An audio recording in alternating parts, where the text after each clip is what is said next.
और भाइयों, आ गया तुम्हारे 12th का रिज़ल्ट। चलो कोई नहीं, रिज़ल्ट तो आया ही होगा। आज देखा होगा सीबीएसई की साइट पे, नहीं देखा तो देख लो।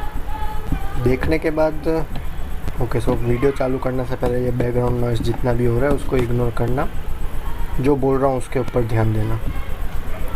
सो रिज़ल्ट तो तुम्हारा अभी आ गया होगा अपनी सीबीएसई की साइट पे।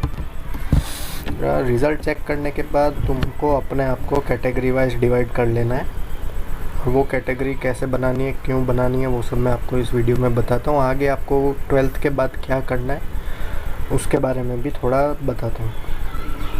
तो पहले तो अपनी कैटेगरी कैसे बनानी है।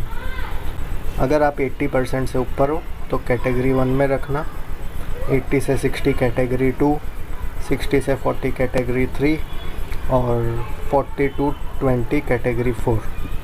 4 कैटेगरी में से आप कौन सी कैटेगरी में आते हो वो याद रखना, ठीक है।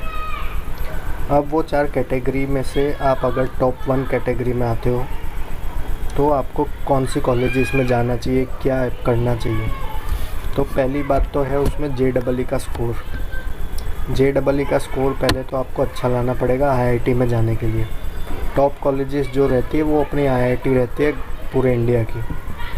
अब IIT में अगर आपको जाना है तो पहले तो मेंस क्लियर करना है, मेंस के बाद एडवांस क्लियर करना है। NIT में जाने के लिए खाली मेंस क्लियर करना ज़रूरी है।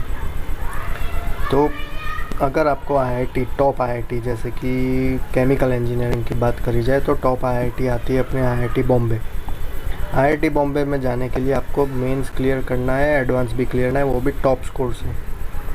सो टॉप स्कोर लाना कैटेगरी 1, कैटेगरी 2 और कैटेगरी 3 वालों के लिए थोड़ा इजी रहेगा, कैटेगरी 4 वालों के लिए थोड़ा हार्ड रहेगा। अब कैटेगरी 1, 2, 3 वाले जो थे वो लोग प्राइवेट यूनिवर्सिटी में जाना चाहेंगे। अब प्राइवेट यूनिवर्सिटी में भी डिवाइड कर सकते हैं अपने कि हाईली फीस जो ले रही है वो यूनिवर्सिटी या फिर लो पेड यूनिवर्सिटी में जाना है। तो वो देखने से अच्छा आप वो देखो कि उसका प्लेसमेंट रेशियो कैसा है। जैसे गुजरात के बारे में मैंने प्लेसमेंट के लिए एक वीडियो बनाया हुआ है पहले से ही, गुजरात की कॉलेजेस का, वो आप देख सकते हो यहाँ ऊपर। लेकिन अगर गुजरात में आप नहीं रहते तो गुजरात के बाहर की यूनिवर्सिटीज़ का प्लेसमेंट देख सकते हो आप अपने लोकल जो भी बंदे लोग हो उनसे पूछ के। तो 2 यूनिवर्सिटी मिल गई अपने को कि एक तो IIT होती है और दूसरी प्राइवेट होती है। अब आपको किस में जाना है, IIT की फ़ीस कितनी होती है, प्राइवेट की फ़ीस कितनी होती है, ऑलमोस्ट इक्वल है। और गवर्नमेंट कॉलेज होती है तीसरी, तो तीसरी जो गवर्नमेंट कॉलेज होती है उसमें जाना सबसे इजी रहता है, उसकी फ़ीस भी बहुत कम रहती है। अब गवर्नमेंट में जाने के लिए आपको टॉप रैंक में रहना पड़ेगा, उसके लिए एक अलग से प्रोसेस चलेगा। JEE का अलग चलता है और अपना ये स्टेट वाइज अलग चलता है प्रोसेस। सो JEE वाइज तो आप अगर कैटेगरी 1 में हो और अगर JEE भी क्लियर कर लिए तो ठीक है, आप लोग जाओ अपनी IIT जो भी करना है, ठप्पा लगा लो अपने IIT का। बाकी अगर आपने IIT में नहीं जाना है, शांति वाली ज़िंदगी जीनी की है, IIT वाले भी जीते बाद में, पर शुरुआत से शांति वाली ज़िंदगी जीने की है तो प्राइवेट कॉलेज में जाने का।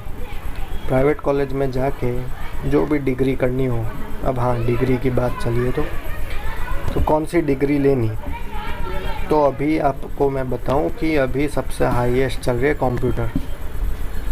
सो कंप्यूटर इंस्ट्रूमेंटेशन ये सब जो है वो अभी पीक पे चल रहा है। इसके पैकेजेस जो आपको मिलेंगे अगर आप 4 साल BTech करोगे तो फिर उसके बहुत अच्छे खासे पैकेज मिल जाएंगे। सो प्रिफरेबल है कंप्यूटर में मिले, कोई भी यूनिवर्सिटी में से मिले, नाम खाली उसका एक जगह होना चाहिए, या NAAC क्रेडिटेड जो भी यूनिवर्सिटीज़ होती है उसमें उसका नाम आना चाहिए, तो आपको कंप्यूटर में मिलेगा। तो आपका कम से कम BTech के बाद कम से कम पैकेज आपका 12 लाख तो हो ही जाएगा, 12 लाख पर रहना। तो कंप्यूटर ब्रांच है एक अच्छी। दूसरी आपके इंटरेस्ट पे है, जैसे केमिकल मैंने लिया है तो केमिकल मैंने लेके क्योंकि मेरा इंटरेस्ट था, फिर मैकेनिकल ले सकते हैं, फिर दूसरी बहुत सारी इलेक्ट्रॉनिक, इलेक्ट्रिकल, ये सब ब्रांचेस हैं।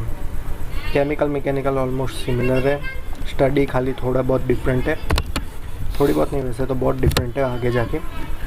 सो डिफरेंस वही है। तो ब्रांचेस आपको कौन सी सिलेक्ट करनी है वो उसके बारे में थोड़ा मैंने आपको बताया। अब यूनिवर्सिटी में से भी आपने सिलेक्ट कर ली कौन सी करनी है, तो ठीक है, अभी आप इतना कुछ करो, इतना देखो। बाकी आपके पास अभी कुछ 2-3 महीने का टाइम है ना, तो कोर्सेरा पे जाओ, कोर्सेरा पे जाके कोई कोर्स कर लो। सर्टिफिकेट लोगे तो वो रेज्यूमे में डालने के काम आएगा। वो सर्टिफिकेट आप रेज्यूमे में डालोगे तो आपका अलग इम्पैक्ट पड़ेगा कि इसने 3 महीने जो लॉकडाउन था उस टाइम भी, और 12th के बाद ये जो कॉलेज चालू होने तक ये सब जो 3 महीने इसने क्या किया।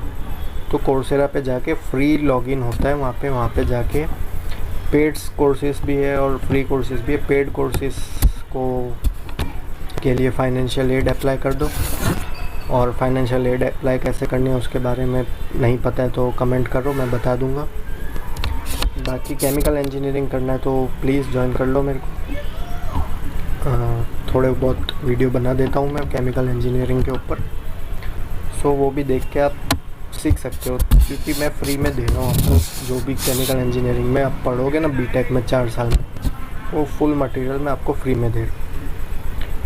सो ठीक है, आप अभी कैटेगरी अपनी 1 2 3 4 याद रखो। आगे इसके बारे में हम चर्चा करते रहेंगे आगे, जैसे जैसे प्रोसेस JEE हो जाएगा उसके बाद। ठीक है, चलो तो फिर ठीक है, मिलते हैं।